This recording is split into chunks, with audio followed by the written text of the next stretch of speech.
বন্ধুরা, সম্পা রান্নাঘর আপনাদের অনেক স্বাগত।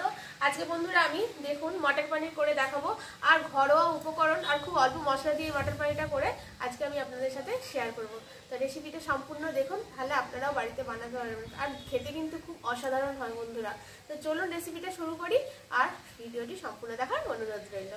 সবকিছু আমি জোগাড় করে নিয়ে উনুনের কাছে চলে এসেছি। এখানে নিয়েছি মটর, পেঁয়াজ কুচিয়ে নিয়েছি, ধনেপাতা কুচিয়ে নিয়েছি, আদা, কাঁচা লঙ্কা, রসুন নিয়েছি, টমেটো কুচিয়ে নিয়েছি। এখানে আমি কয়েকটা 10-12টা কাজু নিয়েছি, এটাও পেস্ট করে নেবো। হলুদ নিয়েছি, এখানে নিয়েছি রোস্টেড গরম মশলা গুঁড়ো, কাসুরি মেথি, চিনি, নুন, লঙ্কার গুঁড়ো, এখানে নিয়েছি পনির, সর্ষের তেল, আর নিয়েছি ঘি। ব্যাস এই কটা উপকরণ দিয়েই বন্ধুরা আজকে আমি মটর পনিরটা বানাবো। খুবই অল্প উপকরণ। তো চলুন প্রথমে আমি উনুনটা ধরিয়ে নেবো, আর এখানে আমি এই পেস্টগুলো করে নেবো। এখানে আদা, কাঁচা লঙ্কা, রসুনটাও পেস্ট করে নেবো, আর এখানে এই কাজু বাদামটা মিহি একটা পেস্ট করে নেবো। আদা, কাঁচা লঙ্কা, রসুনের পেস্টটা বানিয়ে নিয়েছি, আর এখানে উনুনটাও ধরিয়ে নিয়েছি। এবার কড়াটা বসিয়ে দেবো। কড়া বসিয়ে প্রথমে আমি একটুখানি জলেতে গরম করে নেবো।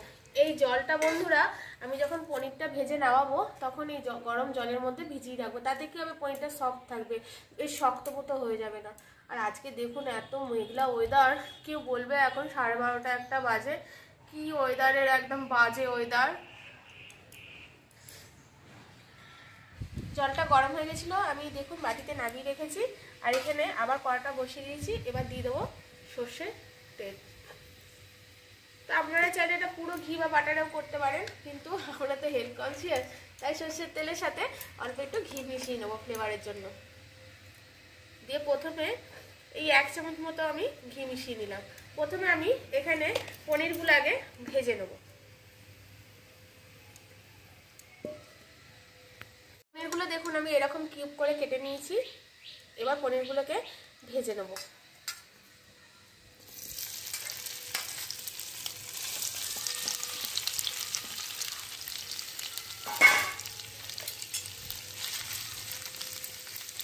লাল করে ভেজে নিয়েছি।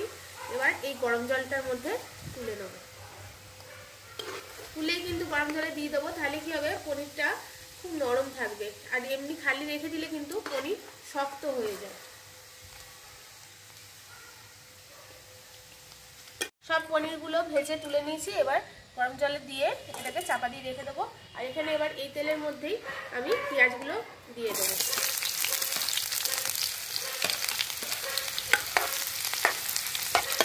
দিয়ে লাল লাল করে একটু ভেজে দেবো। পেঁয়াজটা হালকা লাল লাল করে ভাজা হয়ে গেছে। এবার এর মধ্যে আদা, কাঁচা লঙ্কা, রসুন বাটা আর একটা টমেটো মাঝারি সাইজে আমি দিয়ে দেবো। দিয়ে খুব ভালো করে এটাকে কষে নেবো।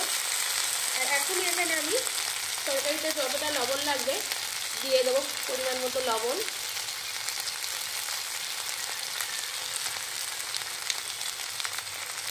দিয়ে এটাকে খুব ভালো করে কষবো।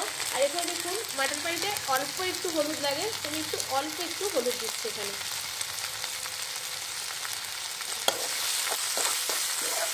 বন্ধুরা আমি এখানে 1 কেজি কড়াইশুঁটি নিয়েছি বা মটরশুঁটি নিয়েছি, ছাড়িয়ে নিয়েছি, আবার এতগুলো বেরিয়েছে।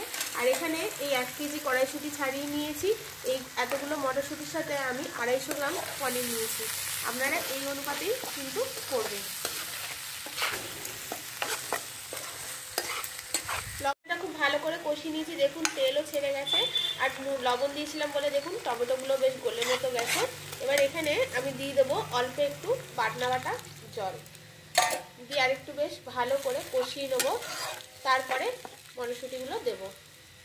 মশলাটা বেশ অনেকক্ষণ ফুটে গেছে। এবার এর মধ্যে আমি কড়াইশুঁটিটা দিয়ে আর একটু কষে নেবো। তো কড়াইশুঁটিগুলো এবার দিয়ে দেবো। আর এখানে দিয়ে দেবো স্বাদ মতো চিনি। চিনিটা একটু দেবেন বন্ধুরা, কারণ কড়াইশুঁটির এই মটরশুঁটির এই এটা একটু মিষ্টি মিষ্টি হলে খেতে ভালো লাগে। দিয়ে দেবো 1 চামচ মতো কাসুরি মেথি, আর দিয়ে দেবো এখানে 1 চামচ মতো লাল লঙ্কার গুঁড়ো।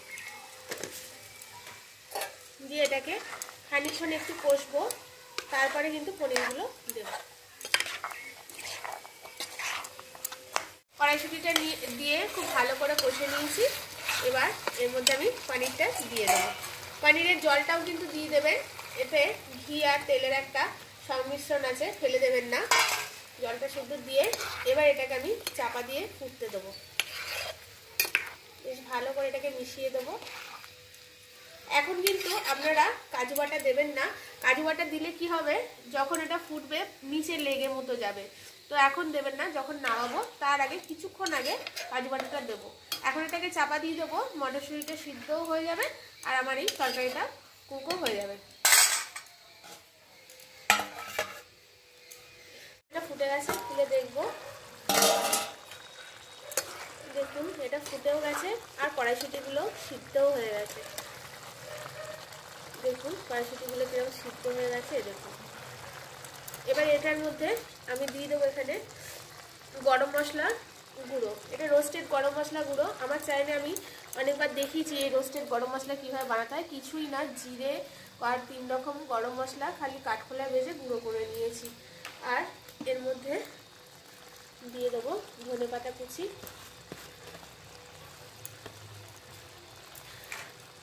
এখানে আমি এবার কাজু বাদাম বাটাটা দিয়ে দেবো। কাজু বাদাম যদি আপনাদের কাছে অ্যাভেলেবেল না থাকে আপনারা নাও দিতে পারেন, এতে কোনো অসুবিধা হবে না, কিন্তু দিলে একটা গ্রেভি টেক্সচারটা ভালো আসে।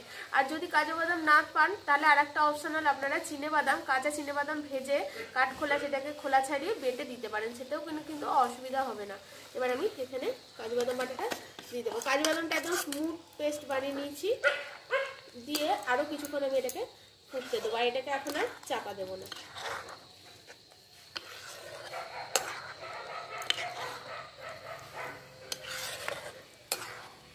বাদাম পেস্ট আর গরম মশলা দেওয়ার পর আমি বেশিক্ষণ না 2-3 মিনিট এটাকে ফুটিয়ে নিয়েছি। দেখুন এটা এরকম ঘনত্ব এসছে। মটর পনির না বেশি ঝোল হয় আর না বেশি শুকনো হয়, এরকম বেশ রসা রসা ঘনত্বের হয়। এরকম ঘনত্বের আসলেই তখনই আপনারা বুঝতে পারবেন যে আপনাদের মটর পনিরটা হয়ে গেছে।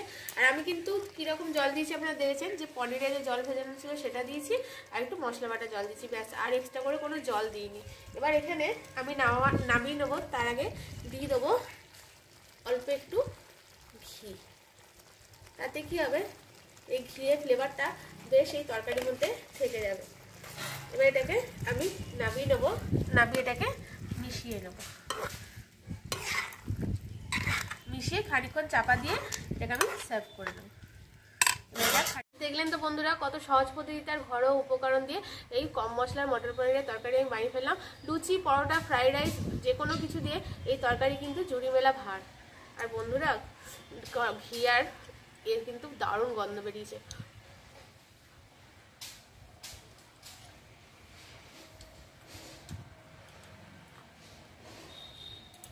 অসাধারণ খেতে হয়েছে বন্ধুরা, অসাধারণ।